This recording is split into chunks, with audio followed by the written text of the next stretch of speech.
talaga na. Nandito agad ng Lola Mercedes sa si Tito Romer hanggang sa muling pagkikita agad pagkaraan ng 13 years noong 2010.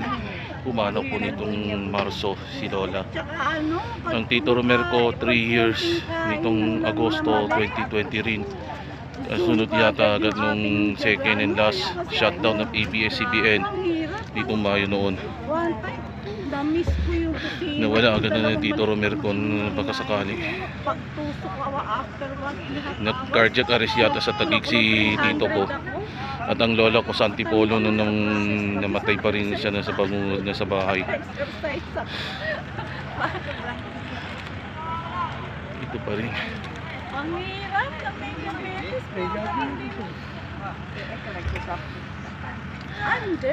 Nakikiramay po kami na gano'n yung mga mag-ina at hanggang sa muling pagkikita. Para kay Lola Mercedes at kay Tito Romer, banalig po kami. We love you all po.